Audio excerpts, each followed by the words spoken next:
What's up, family? Welcome back to season two, episode two of Curvy Confidence. Before we get started, I do just want to offer a trigger warning. We do talk about some things in this episode that range from child abuse to depression to abandonment. And it's a great episode, and I hope that you will enjoy it. I'll see you in a minute.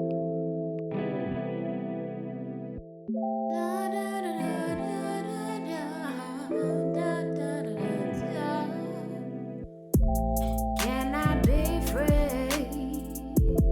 But in moment, let go these energies and these vibes are real low. I'm trying to get high. Can I be free? For this moment, let go these energies and these vibes are real low. I'm trying to get high. And the world says, help my feelings. I gotta go to the water to get my healing. 'Cause I can't hide emotions. Hey, family, welcome back. Season two, episode two. I'm so excited about this interview and about this episode.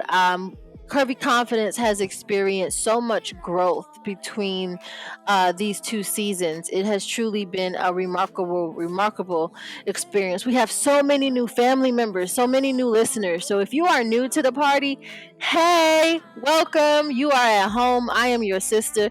You are my sister. You are my brother. And I'm so honored to be on this journey with you.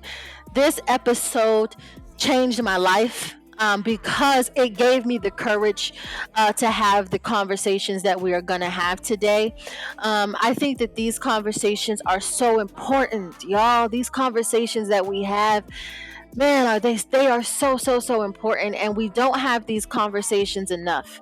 If you say that you are a light worker, you say that you are a Christ follower, you say that you are a good person living in this world and taking care of this world, it is so critical to have these conversations because every single person deserves a voice. And so I am so excited about this interview. Y'all, let me tell y'all something. Let me tell you something. No, like for real. On this episode, I laughed, I cried, I was checked. Like literally, I was checked because I had so much fear. I had a lot of, prior to having this conversation, I had so much fear about having these conversations because I didn't know how to approach it. I knew that I was an ally. I knew that I had a heart for this community. I knew that I've always been close to this community, but I was always scared to have these kind of conversations because I just wanted everyone to know that I love you, right? And so when I approached my guest, first I approached their partner and I was like, how do you think? And let me tell you how scared I was. I texted her and I said, can I ask you a question without you telling Dean? And she was like, yeah, girl, what's up? And so I asked her and she was like, go for it. And I don't regret it. I think you guys are really going to enjoy this episode, and I'm very proud of it because one, in our two seasons, we have not had these kind of conversations before, and two, I don't think enough podcasts, I don't think enough of our communities, I don't think that we have these kinds of conversations enough. I think that we need to have more of these conversations. I think that conversations are just the start. I think that we all have to do better in providing a world that is inclusive and loving, a loving community, a loving world. So I'm very excited for you all to listen to this episode. And I think we got a banger.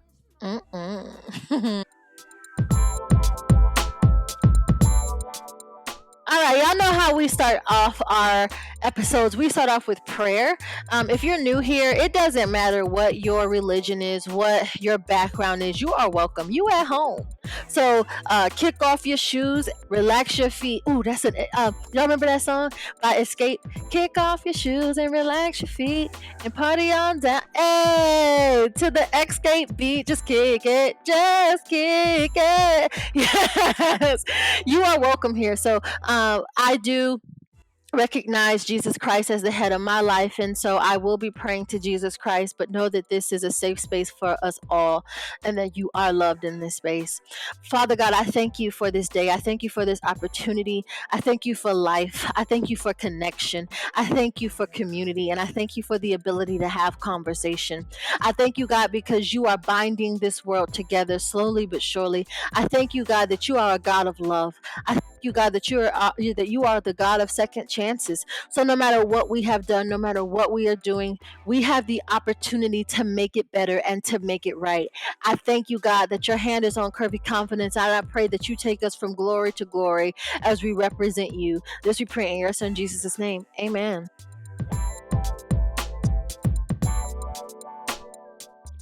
All right, y'all know it's my favorite segment. My favorite segment is the gem of the week. I love this segment because I'm one of those weird people that finds beauty in like the most random things. But this inspirational moment is not necessarily a story, but it is something that I have been using, that I have found that has really changed my life. So I am someone who I could say that at one point I was a chronic worrier. I worried a lot about a lot, and it could be finances. Like I could be 3 months away from when I expected I wouldn't have any money, and it would bother me. Or it could be the beginning of the month, and I'm worried about the next month rent.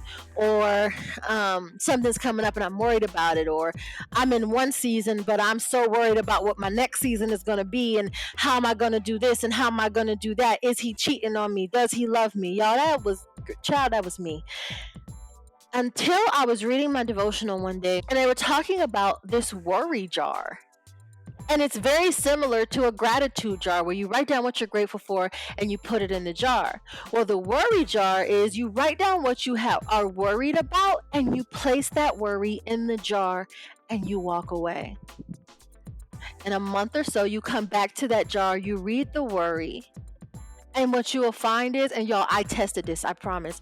What you will find is that what you were worried about, what was crowding your mind, it's no longer a factor in your life. I named my worry jar because y'all know me. I'm all about what am I doing? What's the sign? What is this a representation of? And so I named mine the hands of God. So whenever I have a worry, I write down my worry and I place it into the hands of God.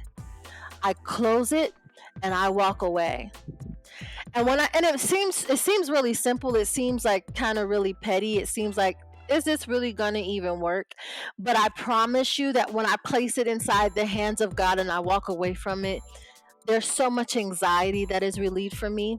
There's so much that is taken off of my shoulders. It literally becomes not a worry because it's in the hands of God. Try it.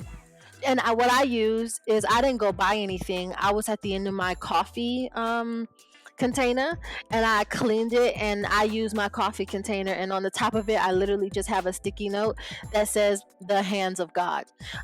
Try it. See if it works for you. Let's talk about it. Tell me, does it work for you? Does it not work for you?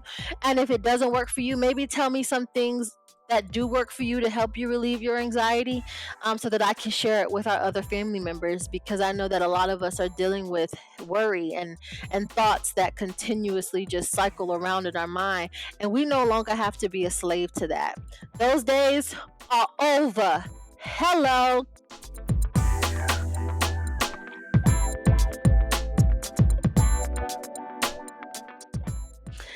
Our next segment is a newer segment. We only started this segment this season, and we're only 2 seasons in, so it's pretty new. And this is when I highlight an entrepreneur, either a curvy girl entrepreneur or a black entrepreneur or somebody that I'm just dang inspired by. And this week, I want to talk about Minimo, y'all, oh help me sweet Jesus, Minimo Bath and Body. It is a skincare service, and they have amazing products. Let me explain something to you. I don't get paid for these. I just think that it's really dope, and I think that being an entrepreneur is brave, and so I want to shout people out. I think that's really important. When I started using Minimal about a year ago, maybe, I had horrible skin. Like I had severe acne and spots all over my skin. If you want, I can like put up a picture or something. I probably won't unless somebody be like, "Can we see it?" But like I had severe acne and dark spots all around my face. I started using their turmeric scrub and one of their masks. And y'all, my skin popping. Like, not to be big headed, but my skin is popping. They are amazing. They're black owned and operated. And there's so many examples, and they're all natural. So if you're someone who is really into taking care of the earth as well as your body, check them out. They are on Instagram. Their Instagram is at MINIMO bath and spelled out AND body. Minimal bath and body. When I say they're amazing, they're efficient. You get your products very quickly. Please check them out. You won't regret it.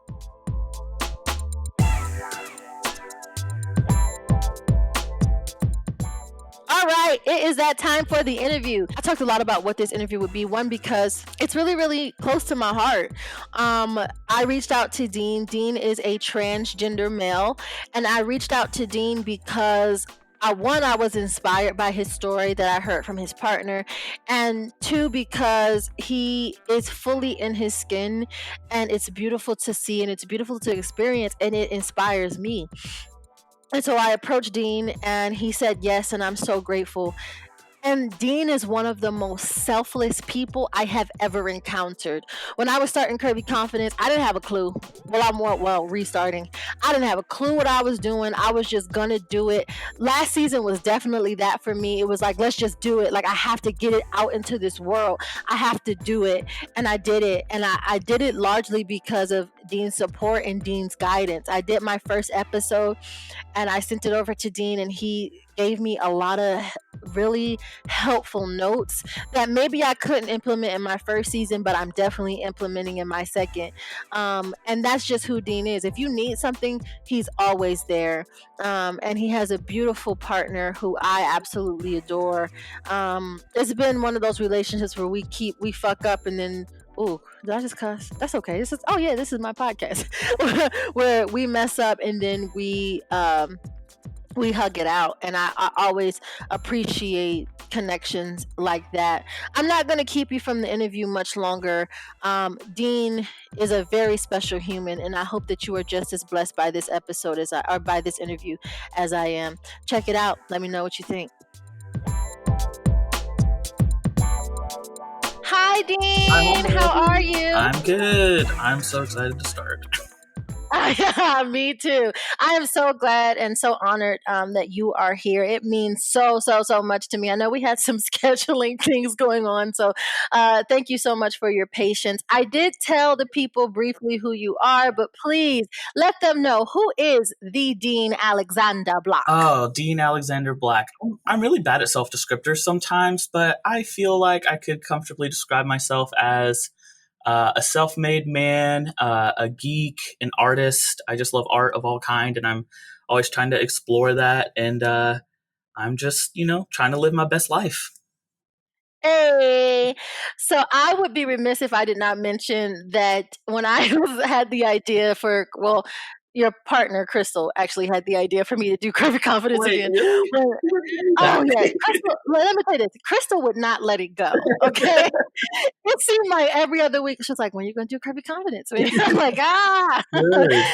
Yeah, so when it was starting, and I think she had shared it with you, you were so open with your knowledge, and I am so grateful for that, because we had a successful first season, and I know it's just going to get better from here. Yeah. So thank you so much Oh, yeah.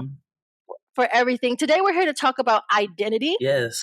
And what that word means. And I'm so excited because we've never had this kind of conversation on Curvy Confidence before, but I think that it's a conversation that is so important to have. Yeah. And I don't think that we talk enough about it. Mm-hmm. So how do you define identity? That's such a interesting. That's when you sent me this packet and I saw these questions. I was so excited because not only hasn't been talked on Curvy Confidence, and it's not talked about a lot. I feel like even on a personal level, you and I haven't had these conversations. Yeah. So that's really interesting. So identity for me is a lot of, I feel as though sometimes people get hung up on what we would call labels. And, labels can be very helpful for marginalized communities for them to be able to self identify and find other members of the community. But I think sometimes, a lot of times, when we get so focused on what the words that we use to describe ourselves, we can kind of lose track of the core of it, like who you are, who are you? That's such a big question. That's one of the big questions. Just like, what is the meaning of life, in my opinion?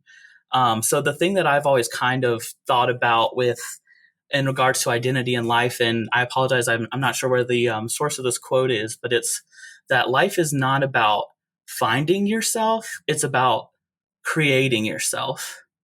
And Wow. kind of what I mean by that is, instead of focusing so much all the time on who you are as in labels, or who you are as in, what you do, those things all are come into it, but that doesn't encompass all of, who you are at the very core. Like, I think a lot about middle school, because I think middle school is when kids really start to become their own individual people, in my experience.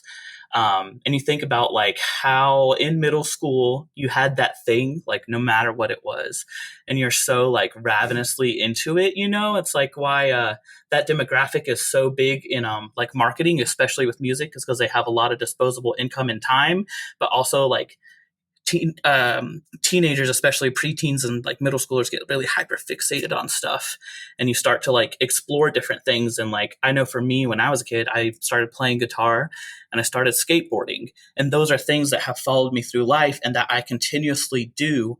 And because I've continuously done them and experienced those cultures and experienced those things, my life experience is so much different that a skater and a musician are my labels, but at the core of it, that's so much more, So identity is it's one of those things that's hard to define, but when you find it, when that thing just like clicks in you and you're like, this is what I want to do in life, that's part of like creating yourself and building that identity. I don't think you can ever stop defining yourself.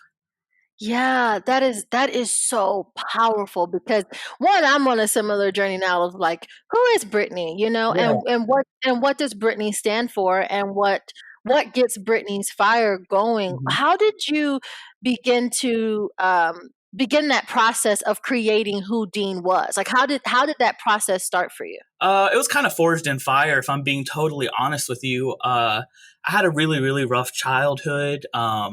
So a little bit of a trigger warning here for any listeners. I am going to talk briefly about child abuse. I'm not going to do anything, graphic or descriptive or anything, but I just want to give you a heads up. So I was abused a lot as a kid, mostly neglect, but a little bit of everything, honestly, at the end of the day. And I was the oldest of four, so I have three younger siblings who are my full siblings, and then I have a half sister and two half sisters who lived with their parents. We didn't grow up in the same house together. And I basically was the primary caretaker for myself and all my siblings since I've been 5.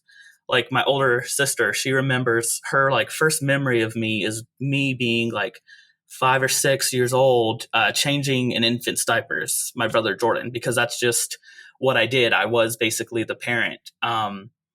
And so, through that, I matured very quickly, I feel like, and I was, I had a lot of things that happened during that time and during my childhood that left me with a lot of different, yes, trauma, but also a lot of different strengths, and everything like that. And then I went to a Christian boarding school when I got a little older, after we got taken into DSS the second time, which is Department of Social Services, Child Protective Services, whatever it's called in your area. They wanted to keep us all together, but since there's 4 of us, it's hard to keep 4 kids in a foster home. So we went to a Christian boarding school called DAR School, Tomasi DAR School, which is a Christian-based boarding school where you actually go to public school. So that was pretty cool. And doing that, I had a lot of artistic ability and love for the arts. So I was often put in a leadership position there, and I would student direct plays. We would put on concerts. I would start talent shows. We would do stuff like that. I spent a lot of time hanging out with other kids and being in leadership positions and stuff like that. So I would say though, when I first actually started discovering my identity and really, really who I was, is when I was able to go to therapy and like start unpacking those traumas and start really trying to look hard at my life and understand it and take, kind of lift away the veil of childhood that was still there, even though I was more mature, and kind of be more objective and look at life. And it's actually funny. They say people who are depressed actually have higher thinking and cognitive skills because, that's so you have, sometimes you can have a more analytical mind. And so I just really started looking at everything. I started learning about the world. I started learning about history, music. I was just so hungry for the outside world and everything that it had. And it was as a form of escapism previously. But then as I got older, just as I wanted to know how things were, how life really was. And that's when, I just started realizing like this brings me joy, and just recklessly following that. My dad always played my guitar my whole life, and then I started to decide I want to start playing, and I've always fiddled with it a little bit, but one day I was just like, you know what, this makes me happy. This is just what I'm going to throw everything into. And I think that's really when I started thinking about, what do I think? Why do I think that? What do I like? Why do I like that? So that was a period of time when I was really, really just absorbing a lot of culture and like pop culture and just everything. So I really think the first part of, identifying yourself and stuff like that is, for me, the easiest thing is looking at the things that bring you joy, the people Yes. that bring you joy, the people that you look up to.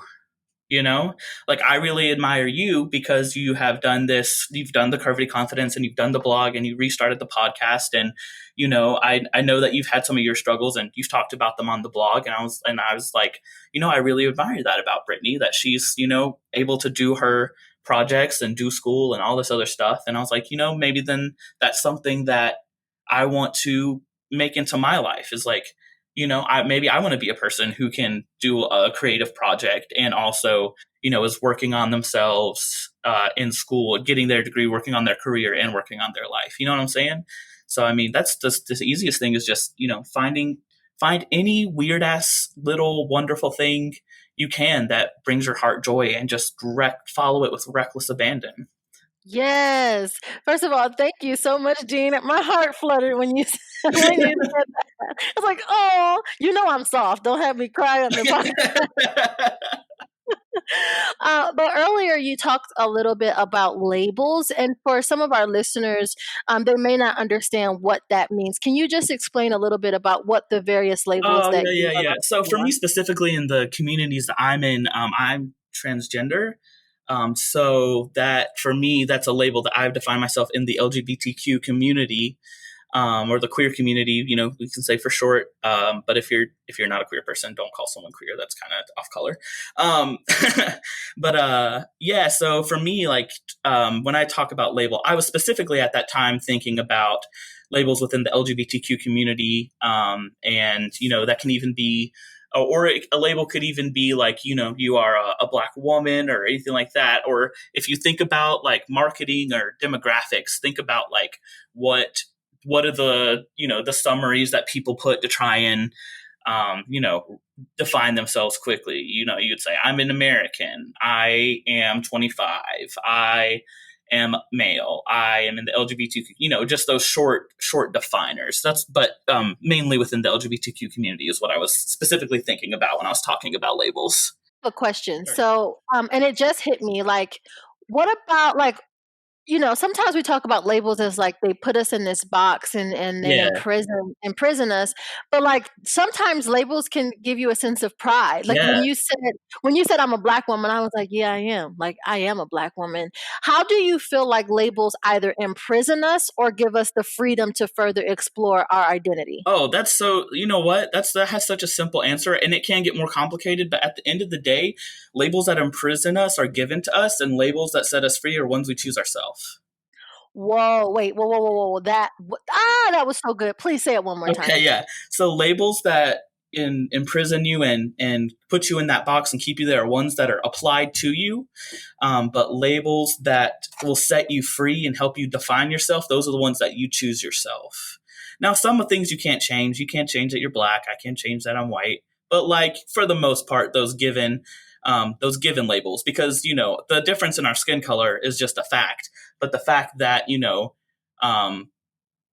any kind of anything with like a racist connotation, anything, all of the ideas we have about what is white, what is black, the ones that others can give us, those are the ones that are more restrictive and keep us in a box and keep us conforming to what we people want. But the ones that you choose yourself are the ones that can kind of set you free. That's why I'm really, really big on reclaiming language. Obviously, as a white person, I'd never say the N-word because it's not appropriate. But every black person should say the N-word exactly as much as they want. Same thing with queer. If someone called me a queer, I say, oh, yes, I am. Or if they say, hey, faggot, you got a problem? I said, yes, I do have a problem. This faggot right here has a problem. Would you like to fight with someone your own size? Whatever it is, like if you can reclaim a word, you take that away. You take something that someone has given you to belittle you and to marginalize you, and you turn that into power. I just think that's so great. That's why I love bitch. That's why I love queer. That's why I love the N-word, even though I personally don't use it, is because you're taking that label that someone has given you and you're putting a middle finger up at them and taking it and redefining it. Yes, you know which one I love? And I hate when people think that they hurt your feelings by calling you fat. I'm like, absolutely. Yes, and Right, and I think the last time it happened, I told somebody, I said yes, and it just proves that my family is wealthy because there's a lot of McDonald's on my body. Right. Thank you I very am much. well fed. I have a lot invested into this. Yes. You know what I'm saying? Like I put Yes, work. you wish you had all this There are a wealth. lot of drive-through runs. Okay. Right.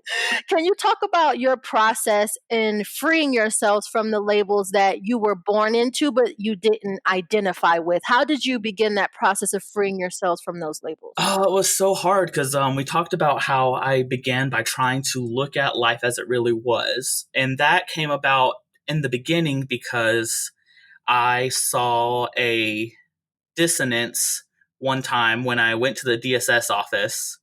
And for whatever reason, that experience was so different than every other experience that I'd had at the DSS office because I'd had my eyes down. I was upset.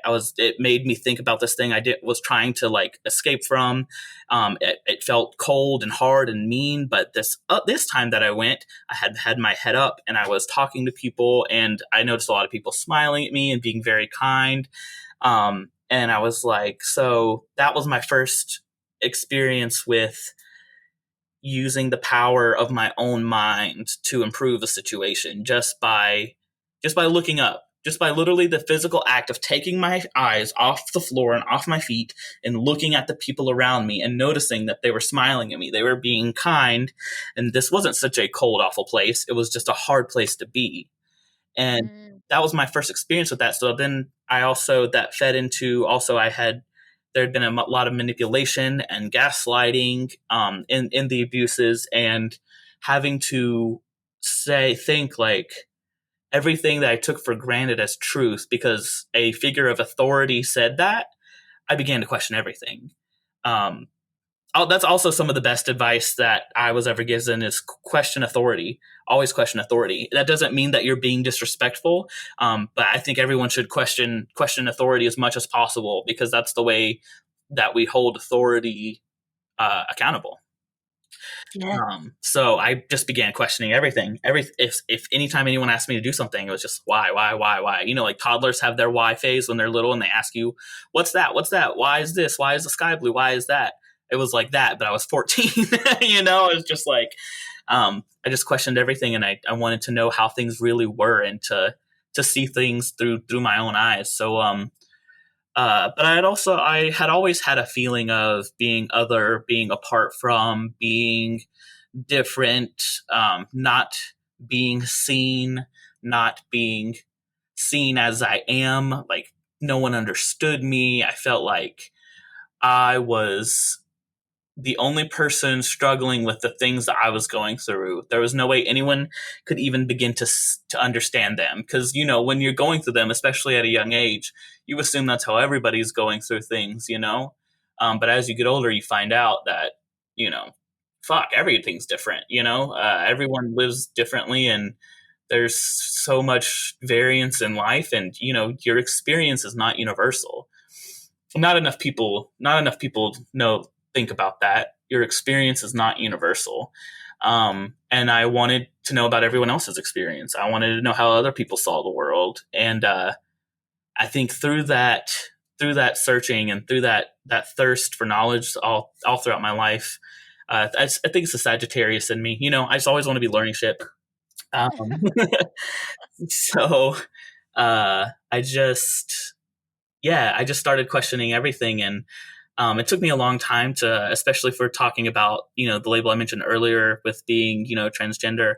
It took me a long time to realize that I had those feelings because I had never heard that language. Like when I grew up in the 90s. I was born in 93, right? So I was a teenager in the early 2000s, but it was still basically the 90s because I went to a Christian boarding school and I wasn't allowed to use the internet, or like I didn't have a phone. I wasn't on social media.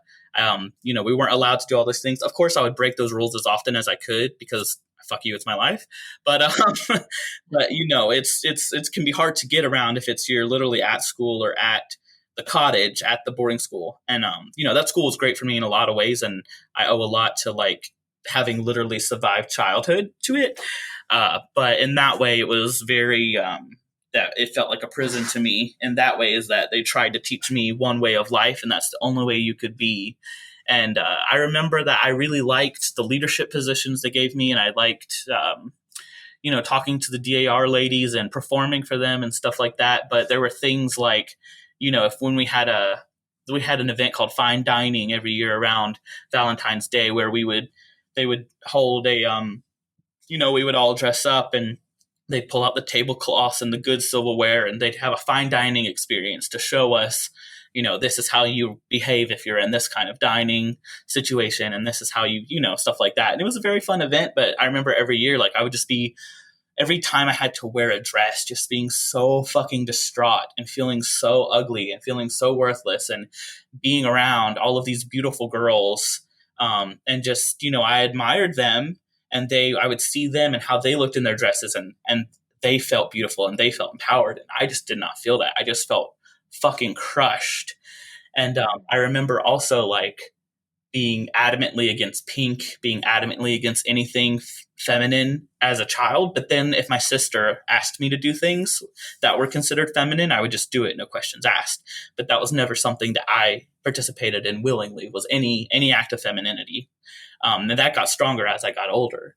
And as I realized, you know, because of this behavior or these hobbies that I have, people are trying to push me more into this bubble, and I was rejecting that. I also remember at one point, my younger brother turned 12. Oh, this is such a redneck statement. And my papa gave him a pocket knife, and I was so mad because I was older than him and he can give me a knife.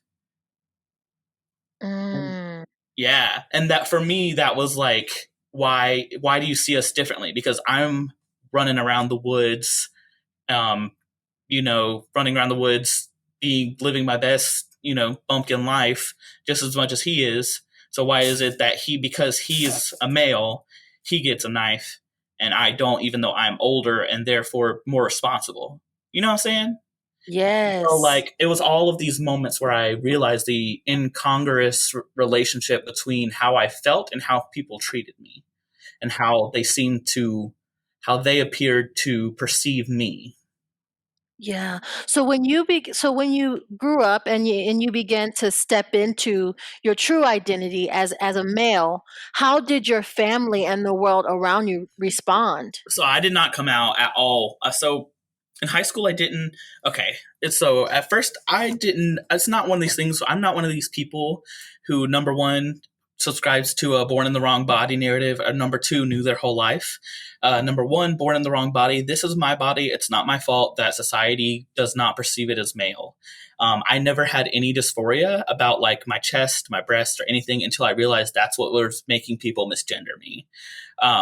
So like that's just how it was. But I don't subscribe to that narrative. I don't subscribe to I didn't know that my whole life that I was a male. I didn't have any language for that. Um, so like I realized in middle school that I was attracted to girls and I was also a girl, but I lived at a Christian boarding school and I was one of 32 people in my class. It's a very small class. When I say I know every single person in their school, in my school, I did because it was the middle and high school of two towns together, Tomasi and Salem, the middle and high school. So four schools put together, one building, and there's only 200 students. So I not Oh only wait. knew every student, I knew their family, I knew who they used to date, I knew where their mama and them worked, and I went there from seventh grade till I graduated. So everyone knows everyone, and it's a very small town, very rural, and I have been very surprised by the support I've gotten now that I'm out and there, and a lot of people from that situation have reconnected with me. But at the time, it felt like life or death. Like this is Mhm. something I desperately need to control and keep inside, and that no one can know because I don't want them to be. I wasn't as much worried about myself as I was worried about my siblings, the abuses or how people would treat them, and I just like couldn't stand that. Like if people were just shitty to me, whatever, but if they were shitty to my siblings, I would have to fight them, and like that just didn't appeal to me. So that was something that I just kept inside, locked away. But I realized that I liked girls in middle school.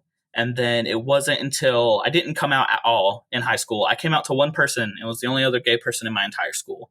And we had been friends for like 5 or 6 years at that point, and it still took me a long time to like get up the courage just to tell him.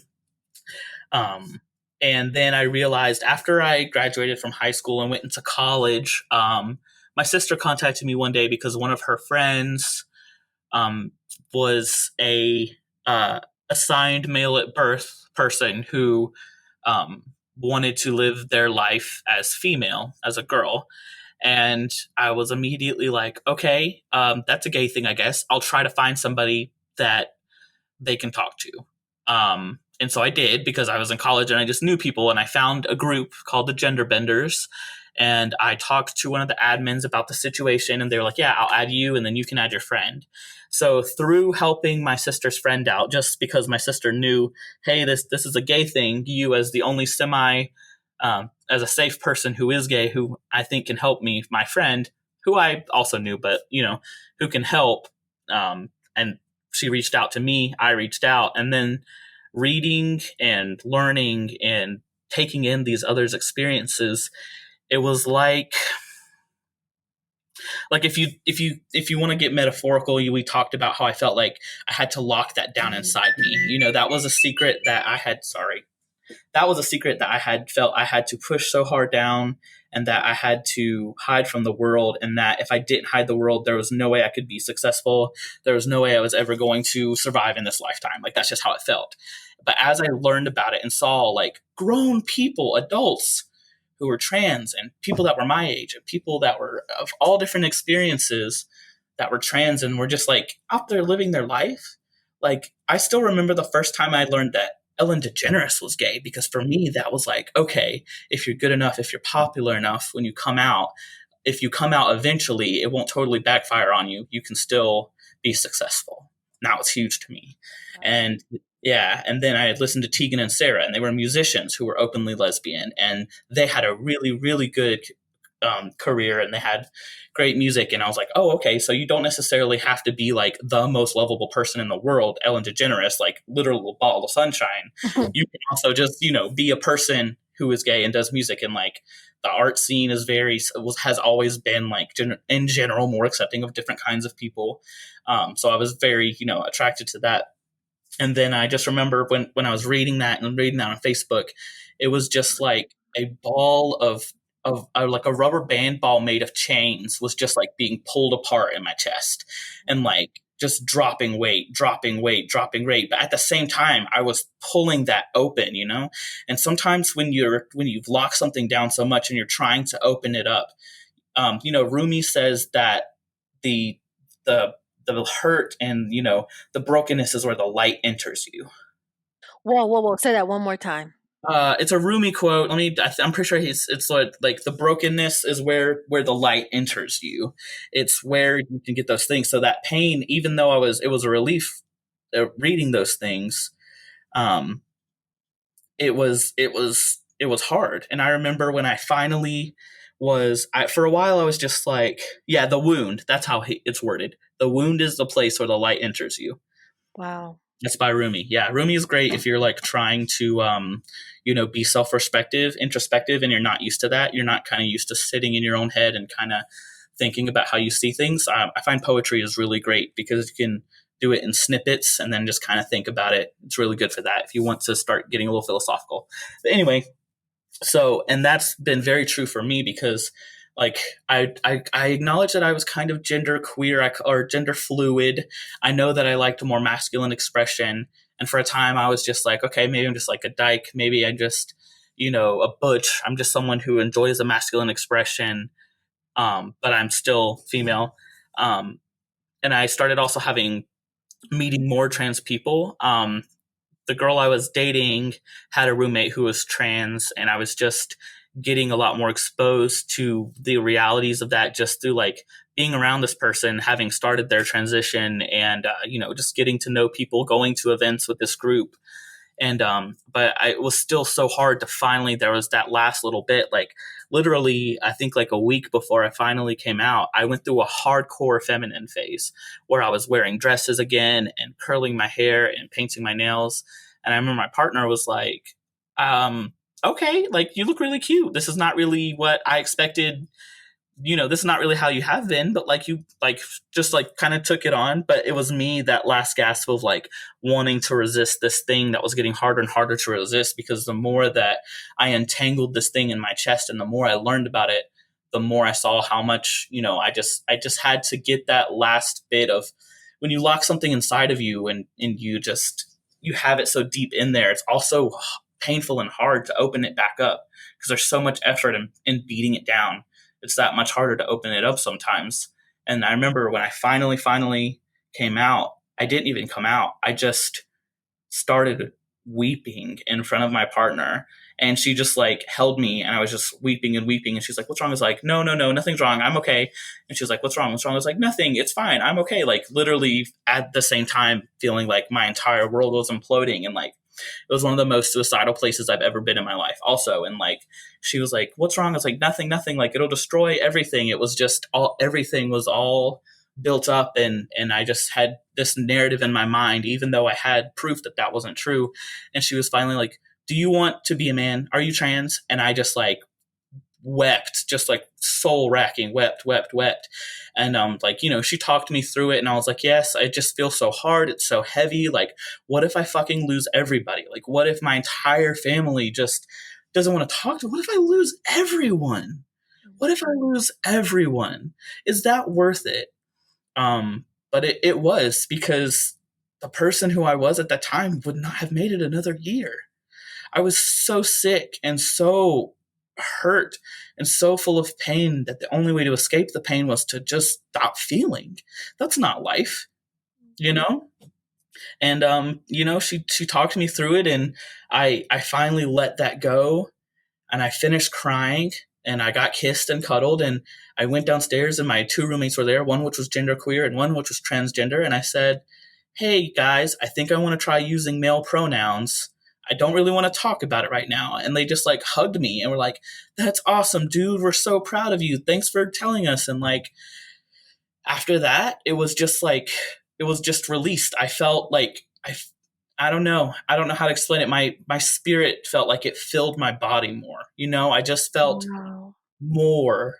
I just felt more of myself, bigger, and that it was really a very heavy moment in my life, and it's really hard. It's a really hard realization to realize, and something no one ever talks about in the coming out process is that it's harder right after you come out. Coming out is hard, but it's harder right after, especially in my experience if you're coming out as trans, because you finally let that out. You've gotten through that emotional weight. Those doubts are all still there, but this is also the time where you start really looking at yourself, because before you were trying to put a mirror over in your inner eye, you have this picture of who you are, and you're covering that mirror up. You're covering it up because you don't want to look at it.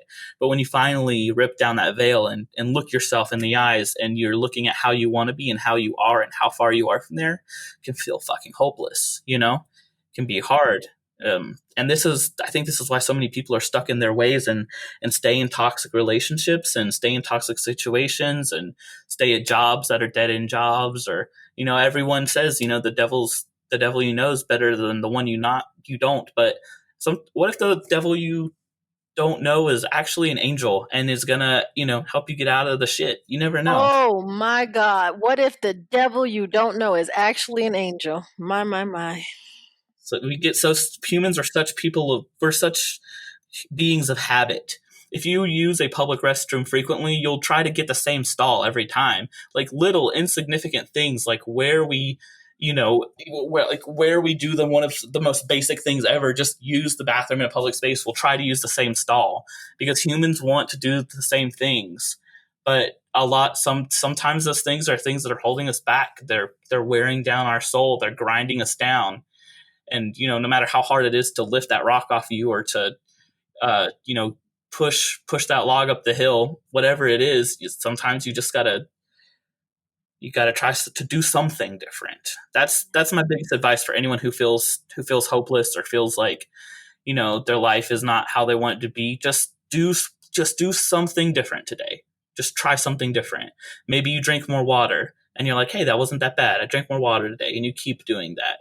Those small little changes that you can keep over time, that's going to take you a lot farther than any New Year's resolution that you try really hard for about a year, for a month, you know? Yeah, that is so good. First of all, thank you for being so transparent with your story, because Yeah. I was over here bawling. I'm like, please let him keep talking because I can't talk right now. You talked about how when you had your moment, you were able to get, hugs and kissed and cuddled.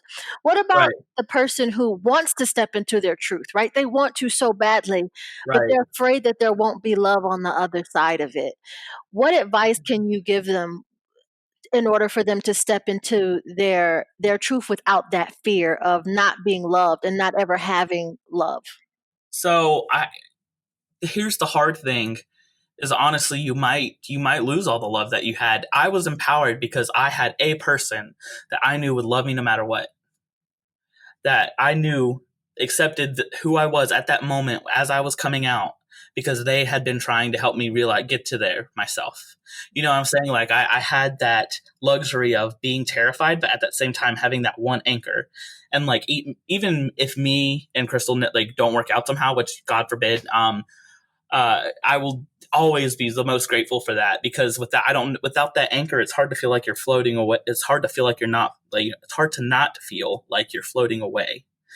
And you fill yourself with, all of these ideas of how people are going to abandon you and stuff like that. And the hard, honest to God truth is that, yes, you might lose everyone. A lot of people are disowned just for being gay, and nonetheless trans.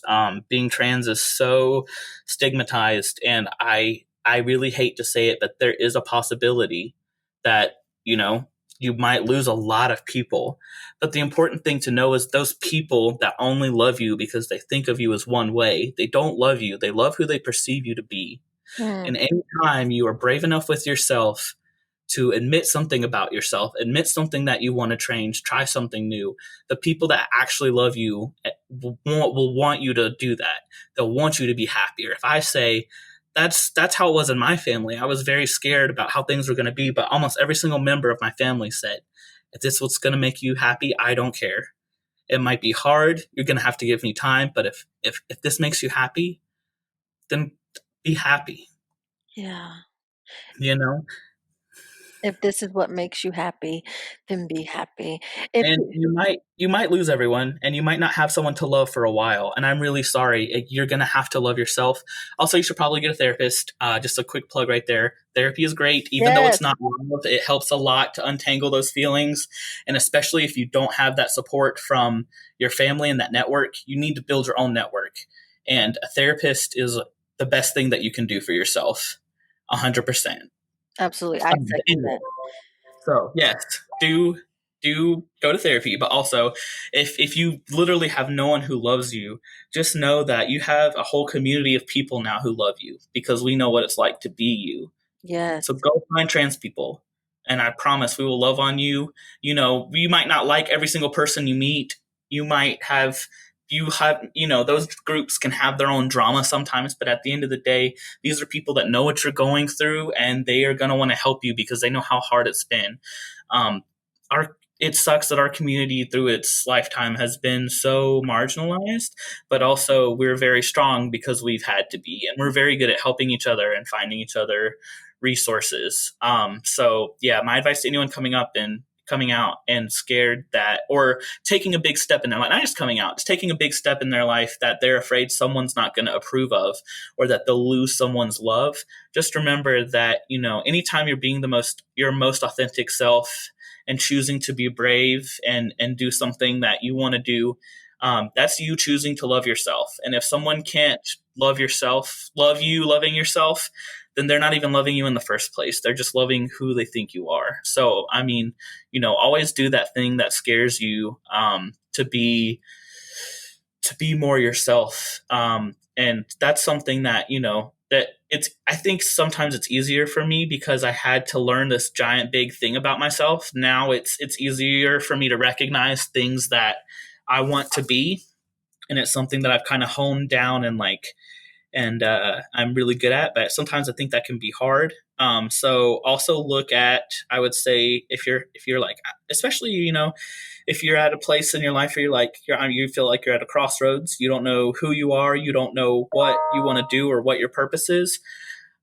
Just, man, get on the internet, go to Wikipedia, just look at stuff, just try to learn something. There's so much out there.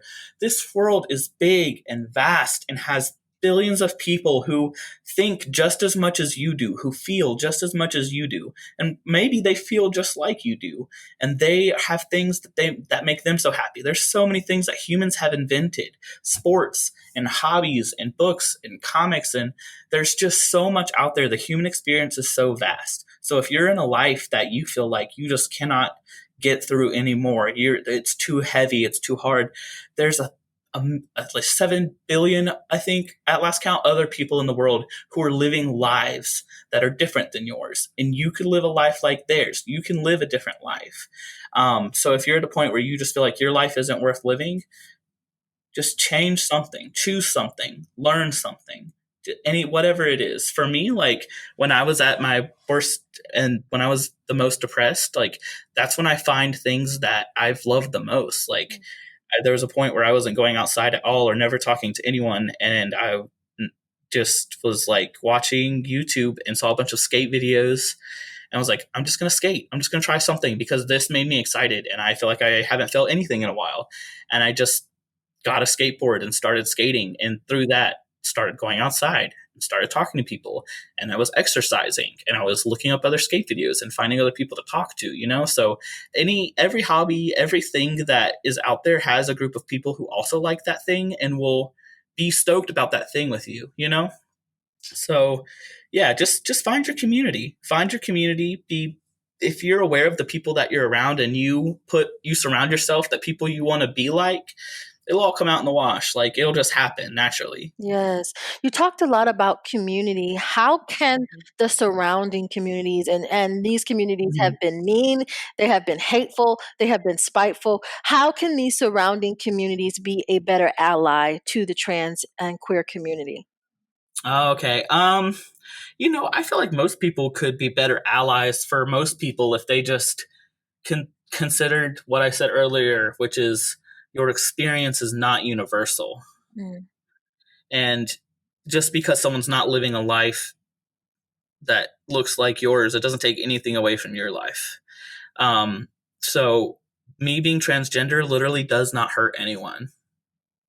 Some people might have been upset by it or shocked by it or like had some feelings about it, but there has been nothing about me being transgender that has permanently altered anyone or hurt them in any kind of way or derailed anyone's life, anything like that.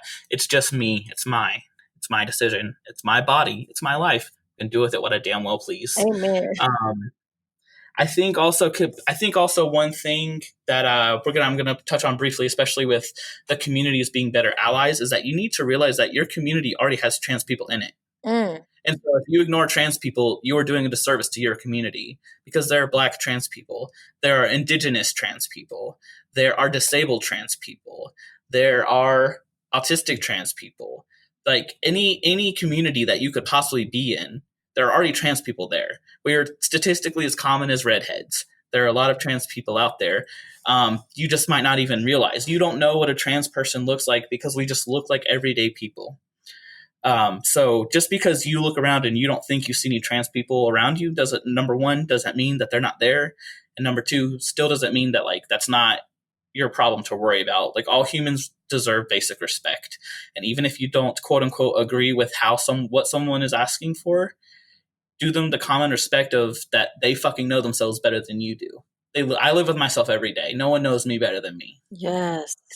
So there's nothing that you can say that's going to tell me or change my mind about what I'm doing with my life, because I live as me every day. And at the end of the day, I'm the one that has to lay my head down on a bed and think, am I proud of myself today? Did I do good? Did I live authentically today? Did I have a good day? Did I touch someone's life today? Or was I a coward who did the same thing that I've always done because I was too scared? Wow. Am I a coward who was scared by someone else's power, so I tried to put them down to make myself bigger? You know, I'm the one that has to lay down at night and deal with myself and who I am. So, I mean, fuck what anyone else has to say about it. You're the one who has to live with yourself. Right. Oh, that is so good. If you could go back and you could talk to 5-year-old Dean, what would you say? She would be confused. Because we talked about, like, when I was 5, that was the first time I went into DSS. And I still had absolutely no idea I'm sure I might have vaguely known what, like, being gay was, but I just didn't know anything about the world, man. Gosh. You know, the hard thing about this question is that I think about a lot of times, like, you know, I try to stand by the, like, be who you needed when you were younger. I really try to be someone that, you know, younger trans people or anyone can reach out to and you know, talk to and you know, be a safe place for, you know, understanding or help you find resources, whatever it is. And it's easy sometimes to think about, what did you need when you were younger? Okay, be that thing. But it's harder to do it the other way around, I think, because everything that kid went through has resulted in me. And, you know, 5-year-old little Dean, Alex, my middle name, that kid has everything that they need to survive. You know, he's going to be okay. Yeah. And I probably would just tell him, like, things are scary, things are hard, but you're going to be okay. You know, and you have everything you need in you to get through this. Yes, you are going to be okay. Thank you so much, Dean. This has been, oh my God, this has been amazing. I am so full and I am so grateful for this. Well, thank you. Yes, please tell everyone where they can find you. Well, I don't really do a whole lot of, like, social media stuff. Like, I don't really have any, like, projects or anything. But I'm on Twitter at Nintendino, just like Nintendo and Dean together as one word. And Facebook and Instagram as Punk Harry Potter or Dean Black. Yes, I did not know that was your Instagram. I don't even know if I follow you. I have to fix this, like, right now. Thank you so much. This was amazing. We have to have you back and maybe collaborate in some way, because this was amazing. For sure. I laughed, I cried, I got my entire life. So thank you so much. Yeah, you're welcome. Thank you for, you know, giving me a platform that I felt very, you know, confident and safe enough to know, be really open and honest, like, about my experience. I think that This is also the reason why I don't try to be what we call the cool kids, we in the community call being stealth, trying to not, be cis passing and not really tell people it's mostly a, you know, not dying technique, but that's why I'm not really part of that, lifestyle or brand. Not that there's anything wrong with it, to each his own, but because if we talk openly and honestly about our experiences, we have no idea, the impact that could be to someone else. So if you're someone who's like felt touched by this or anything that I said, especially if you're a person who identified with me saying earlier that I felt like, I was afloat in the universe, I was so alone and like I might lose everything and everyone, just know that like that's not true. And there's someone out there who feels just like you. And you might not have anything else in common, but the human experience is very varied, which, because it's so different for everyone, means that there's a lot of people who feel like you do, and you just got to find those people. Yes. Thank you, Dean. Yes, thank you. I appreciate it. I told ya. I feel like either I am really good at this, or like I have some really profound people in my life, or both, because these interviews are blowing my mind. One of the things that I really loved about the interview with Dean is when he talked about labels and how some labels are labels that we choose, and that's okay, because I know I was born into a label. I'm black and I'm woman, and I love that. I love being a black woman. I think we are a special group of people. We are a magical group of people, and I'm honored to just be in the number, okay? I also really loved how transparent Dean was with his story, and how he talked about finding a community, and how if you ignore a certain community, you're actually ignoring your community, because there is someone in your perceived community who is a part of the community that you're rejecting. That was so powerful for me, because I've seen it. I grew up in the church, and everybody has their views on the church or whatever. I grew up in a non-denominational church, so I will say that my experience is different. I didn't grow up Southern Baptist. I didn't grow up Baptist. I didn't grow up with any of that. So the church rules, I really don't even know them, because I didn't grow up in that way. And I grew up in a very loving community, and there were people in the LGBTQ community in my church, and I didn't know, because I was a little sheltered in that way. Like, I didn't know that it was a problem. I didn't know until I got older, and I was like, what is wrong, you know? But once I was aware and I was witnessing it, I was like, oh my God, like this is a problem. And we are literally, as Christians, which is a community that's about acceptance and about love, we are rejecting a whole section of our community because we are insecure, because we don't want to step past what we fear, what we don't understand, and love, because that was our main task.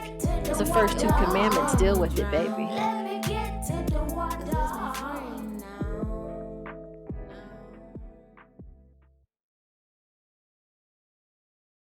All right, y'all know how we end this out. We end this out with deep breaths and affirmations, to just send each other off in love. I can't wait to meet you again next week. This is really one of the highlights of my life, and I thank you, and I'm so grateful.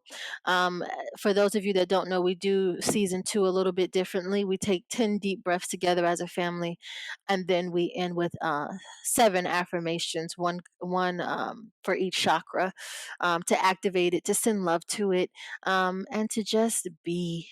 So whenever you're ready, breathe in.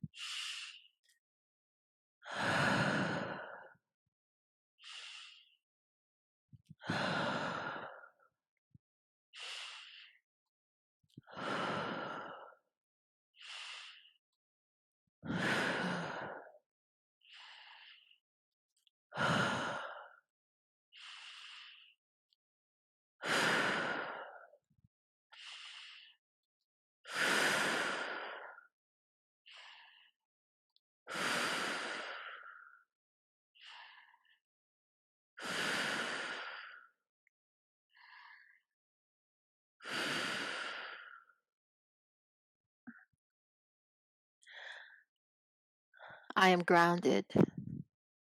I am connected to the earth. I am creative. I am sensual. I am confident. I am bright light. I am love. I am capable of love. I deserve love. I am expressive. I have great ideas. I see miracles all around me. My intuition is strong and I trust her. I am connected to the divine. I am one with the divine. I am one with all things love. Mm. Thank you, family. I wish you a great week. Thank you for tuning in. And I'll see you next week. Oh, I'll see you next week. And I'll see you next week. Get it? Bye, y'all.